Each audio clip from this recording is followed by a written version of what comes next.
hadduu wiilku jecel yahay adiga ha noqoto internet ama si caadiya shakina aad ka qabto jacaylkaas inuu dhab ka yahay ama inuu kugu ciyaarayo waxaa kugu filan doona maanta muuqaalkan oo aad wax badan ka ogaan doontid insha Allah indhaha jacaylka haya way ka duwan yihiin indhaha kale ee caadiga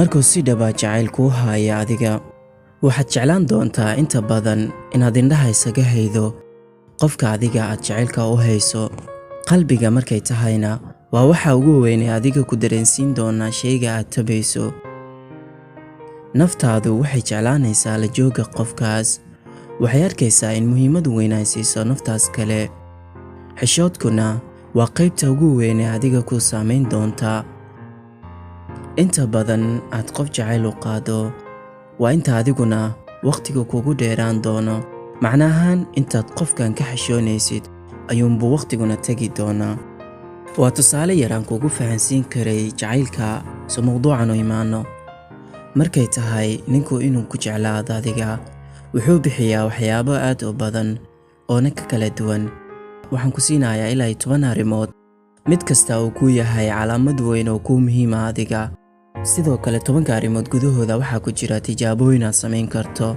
kuna qeexi doona jacaylka qofkaasi haya waa caadi in wiil ka helo ama ku jeclaado adiga laakiin raggu badanaa way adag tahay in si fudud lagu fahmo dareenka jacayl ee uu hayo isaga intan tusaalaha kore kugu siiyay oo kugu fahansiinaya adiga in leeg ayuu lahaan doonaa sidoo kale haddaad shaki ka qabtana waxa kugu filan doona tijaabooyinka kow markay tahay ninku halka meel uu ka jilco waa gacalisadiisa uu dareenka u hayo waa halka uu xanuunka ugu badan ka dareemayo haddii maanta adigu dhibaato dareemaysid ama xanuun ku hayo sidaada oo kale ayuu kaaga damqanayaa midda ugu muhiimsan ayaa xanuunka adiga ku haya 90% isagana wuu kula dareemi doonaa ama ha weynaada xanuunka ku haya adiga ama ha yaraado isagu waa kii ka damqada xanuunkaas inkastoo haweeneyda aysan inta badan xanuunka ku fahansiin oraah balse ay ku bandhigto aamusnaan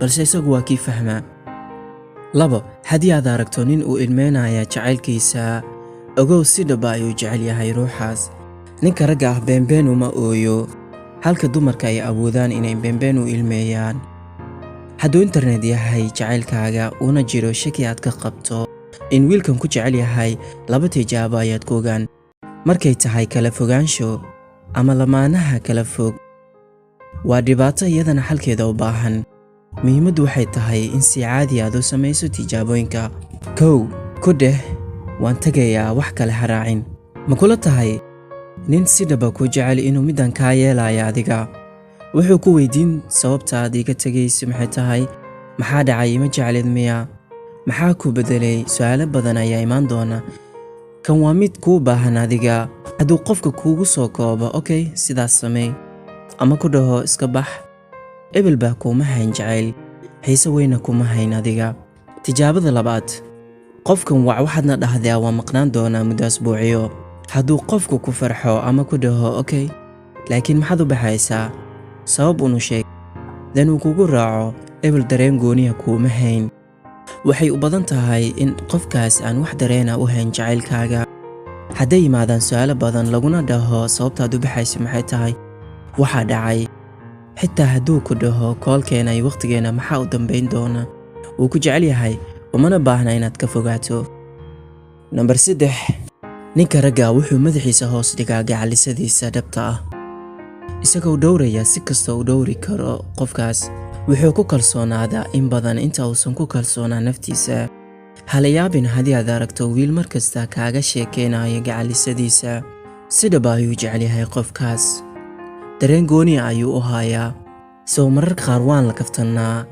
balse inta badan wuxuu isku dayaa inuu qariyo ama hakiyo dareenka dhabta uu hayo mana awoodo mana qarin karo 4 ma ogtahay haddii aad wiilka dareensan tahay inuu ku jecel yahay mid fudud oo aad samayn karta ayaa jirta waad ogaan kartaa xaqiiqatan kaliya waxaad weydiisaa qofku ku kalsoon yahay waa 100% halkaas qof ayaa ah qof wax badan ka og adiga ha isku daalin waxyaabo kale hadduu internet yahay una ku jecel yahay markasta statuska ka eeg waa halka ugu badan uu soo mariyo ereyada kuwaasoo kugu dareensiinayo inuu qarinayo qayb muhiim ah oo ka mid ah qalbigiisa. tusaale wuxuu inta badan soo dhigaa xarafyada ka bilowda magacaaga. wuxuu badanaa soo dhigaa ereyo jacayl, qoraallo jacayl, ammaan, geeraaro ka kala duwan. waxaa mararka qaar dhif oo la arki karaa in wax badan wiilku saaran yahay taybinka, haddana keliya hal emoji kuu soo diro ama hal emoji kuu soo dhaco adiga. taas macnaheedu waxay tahay wax badan ayuu qorayay balse wuu dileed gareeyey. sababtu wuxuu isdhahay muhiim maahan, hadda iska daa. waa wax ugu badan aad ku arki karto inkastoo ay dhif tahay. 5. marka wiil si dhabaa kuu doonayo ama si dhabaa kuu jecel yahay, iska sug, isaga ayaa ku soo kool gareyn doona. hadduu ku soo kool gareyn waayo, jas adiga kool yaro samee.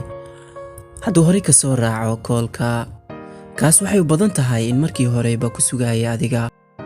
haddii wiil aad shaki ka qabto jacaylkiisa, misna fariimihiisu yar yihiin, koolkiisu sidoo kale, marmarsiyaduna ay tahay qaacido uu markasta isticmaalo, inta badan qofkaas lama oran karo wax buu jecel yahay xitaa hadduu horey kuu jeclaa adiga.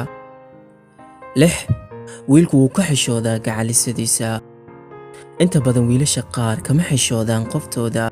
si caadiya waxaa ka dhexeeya kaftan, sheeko, wada qosol, rabaanshiyo. midkan waxaa inta badan laga dareemayaa inuu aad uga xishoonayo. xitaa waxaa dhici karta inuusan ku wanaagsanin la hadalka qofta, xitaa hadduu jacayl dhab ahayo. isagu xishoodka ayaa wakhtiga ku dheereeya. 7. mudnaanta iyada ayuu siiyaa. waa qof si dhab ah u jecel iyada, soo lagama yaabo inuu qof kale ka hormariyo iyada. waa nambar 1 qofka uu mudnaanta siiyo. waa nambar 1 qofka wax walba u sameeyo. waa nambar 1 qofka uu mar walba tixgelinayo qoraaladeeda iyo koolkeeda. nambar 8 markasta wuu eegaa.